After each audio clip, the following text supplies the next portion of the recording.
Angel here. I am through the freaking roof excited about the next 7 days. So welcome to day number 1 with 7 days of YouTube with yours truly, Angel. So I'm gonna get started in answering some questions because this is what this is all about. So here we go. I'm gonna give you guys 2 questions and 2 answers in this video. So here's question number 1.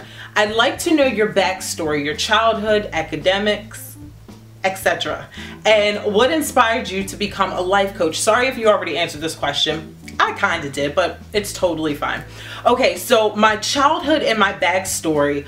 I am the youngest of 4 children, so I am the baby. And my mother was a single mother with 4 children. That's a lot. That is a whole lot. And like as far as my childhood stuff, like I did like regular stuff that kids did. Well, back then they went outside and they played and just did stuff like that. Like I was never involved in any sports. That's not true. I did play basketball in middle school and I scored 3 points the entire basketball season. But I mean, it's fine. It's fine. You know, everything is fine. Oh my God, I will never forget that. So, growing up, I felt really dumb. I was often called dumb and stupid by people that were really close to me. And as a consequence, if you keep calling a child, especially a person in general, but especially a child, if you constantly call that child dumb or stupid, they're going to believe it eventually. And so as a consequence, I failed the 9th grade 3 times, never got a high school diploma, never got my GED, got pregnant at 17. I conceived my oldest daughter and I had her at 18. I was on welfare for 5 years. I was living in government housing, getting government assistance, getting every single thing that the state was going to give me for free. That was pretty much I mean, as far as my childhood, other than like, I didn't have anything like dramatic happen to me. You know, some people have those stories where they were molested or their parents, like they were abused. Like I had an amazing childhood. My mother, there was never anything like drastic that happened to me in my family, so I'm very grateful for that. So blessed. Like I literally thank God on a regular basis for the way that I was raised. My mother did not play no games. She still don't play no games, and I don't either with my children. The way that my mother raised us, she kept us in line. And I find value in that, which today I think is so totally gone, like with the big mamas of the world, that when they would walk into a room and everything would just get quiet because of the level of respect that we had for elderly people back then. But as far as like my childhood, like everything was good. The highlight is that I never finished school. Like I said, I failed the 9th grade 3 times. And how I became a life coach, or what inspired me to become a life coach, nothing really inspired me. I believe that your call, the calling on your life, it calls you. Because I promise you, if I could choose what my purpose is, I would be singing and dancing, and I can't do either one. So this is what I do easily and naturally.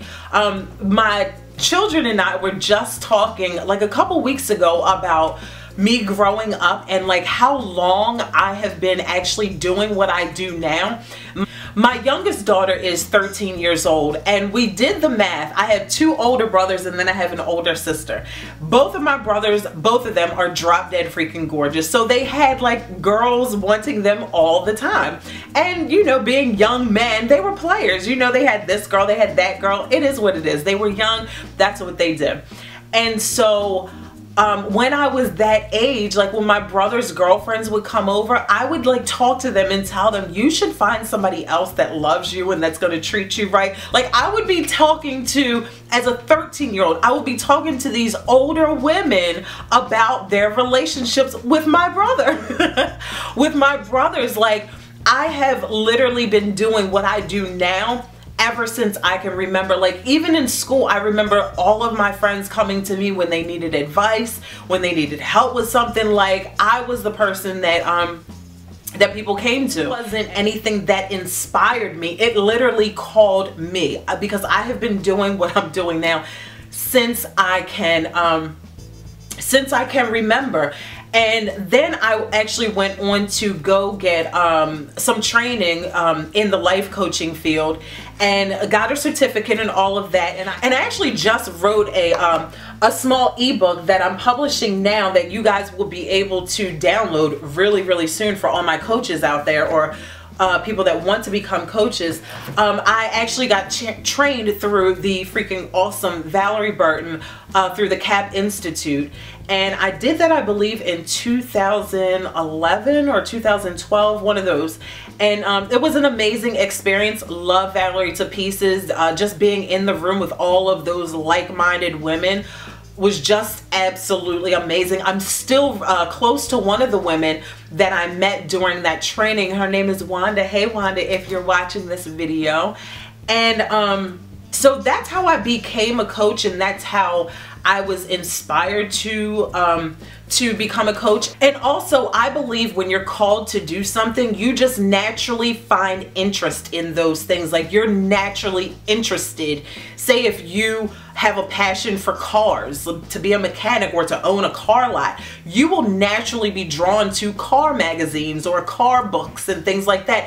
As far as I can remember, I've always been drawn to how to better your life, or how to do this or how to do that. I've always read personal development books. I love personal development books, and it makes sense now, but it all ties together. So like I said, I didn't choose it, it chose me. I was inspired through God.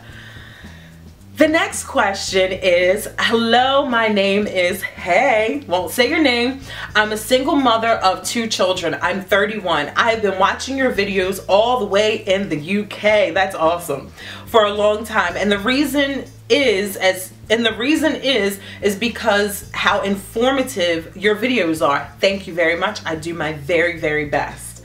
Although I love makeup and clothes, I want to watch something with more substance. Not that the makeup and clothes are not substantive videos, but I get what you're saying.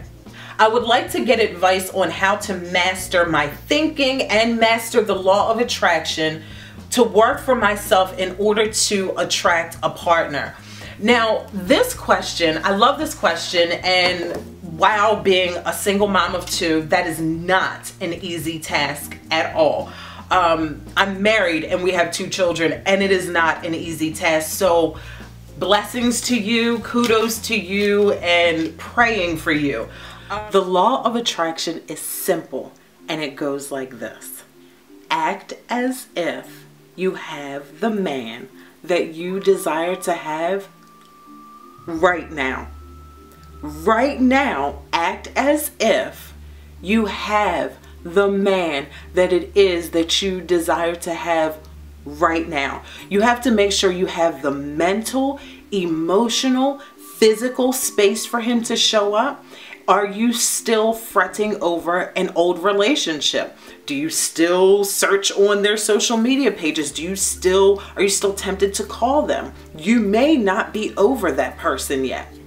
The law of attraction is so simple. However, you have to have space in order for the things to manifest. You have to clean out the space. That's why I mentioned, do you still think about him? Do you still go on his social media pages? Are you still tempted to call him? If you are, there's no space for a good guy to show up. He could be standing right in front of you and you not recognize it because you're still not over your past relationship. Do you have space in your house? Is your house ready to welcome a man?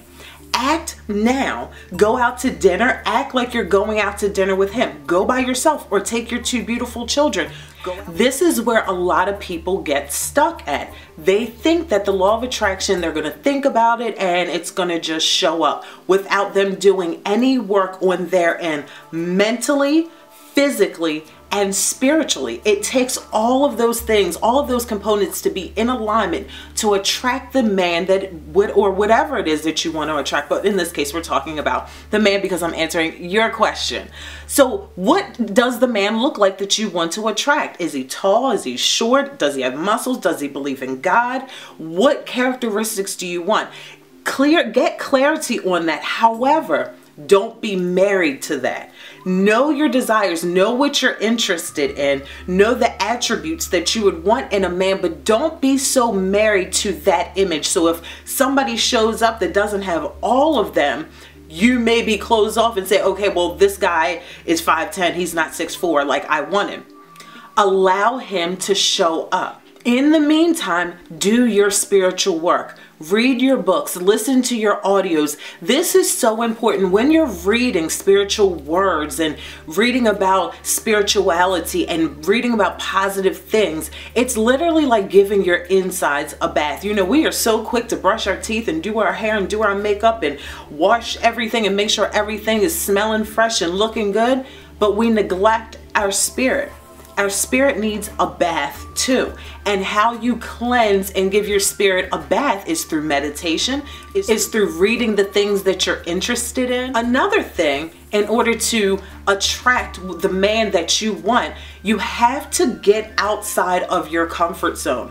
If you are just going to the same places all of the time, go somewhere different. Put yourself in a different environment that you're not necessarily used to, so that way you will be open. When you go somewhere all the time, you're kind of lackadaisical about the whole experience because you know where that is, you know the bathroom's over there, you know the soda bar is over there or whatever. But when you go outside of your comfort zone, all of your senses are on alert because you don't know anybody, you don't know anything that's going on. So get outside of your comfort zone and make sure this is so important. Make sure that you have someone in your life that is happily married. Preferably they've been in it for a minute. So you can model them, she can mentor you. It's so important because a lot of times single women hang around other single women and none of those single women know what a good relationship looks like because they're all single. So you want to make sure that you're surrounding yourself with women that are in good relationships so you can just subconsciously pick up what it is that they're doing, how they're carrying themselves, how they are loving themselves. That is how you will attract things so much faster and so much easier. Do not complicate the law of attraction. Just study a child, a 2 or 3 or 4-year-old child. When they're acting as if they are the princess or whatever it is that they're pretending to do, that is the law of attraction. They are in motion right now. They are that thing that they are thinking of in that moment. You, as an adult, you have to do the same thing. So take out a pen and I want you to do some heart work. What I want you to do is I want you to write down your perfect day. I want you to write down your day as if it already happened, as if you already experienced it with the man that you want in your life. So I want you to write out, today was an amazing day. So-and-so, whatever his name is, let's just say Jeff for the sake of this video.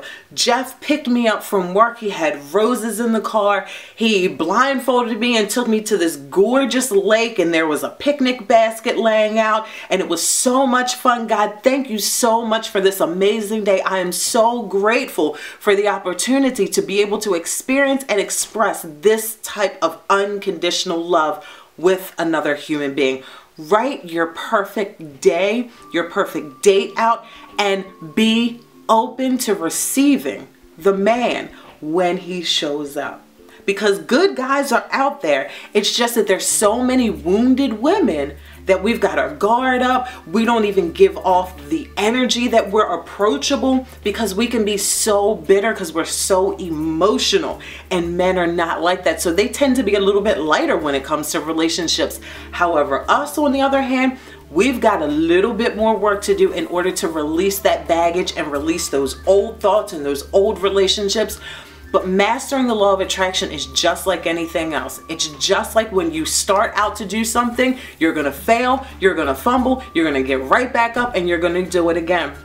So when you're thinking about this man and thinking about this perfect date and getting your spirit cleaned up, don't get impatient, because it's going to happen. Don't get tired of pretending. Do not get tired of pretending that you are a woman that has a loving man that you go home to every single night. Do not get tired of pretending that, because it's going to happen if you do not give up. If you have a desire to have a husband, God has a desire to give you a husband. That means that your husband, he already exists. He's already here. You are just getting prepared to meet him. In the Bible, I believe it's in Galatians 6 something, I'll put it somewhere around here, but it says, do not get weary in well-doing, because in due season you will reap a harvest if you faint not. And that's where people fall off, because people faint. They fall off. They get tired. They get mentally tired. They say, well, this isn't working. I've been doing it for 2 weeks and this isn't working. Meanwhile, they've had horrible relationships for 20 years and try a new thought process for 2 weeks and give up because they say that it's not working. That's ludicrous. You don't be that person. Do not be the one that gives up. Stand on Galatians, I believe it's 6:9. Stand on that scripture and wait for your king to come. I love you guys from the bottom to the top, and thank you so much for watching this video, and I'll see you guys tomorrow in day 2.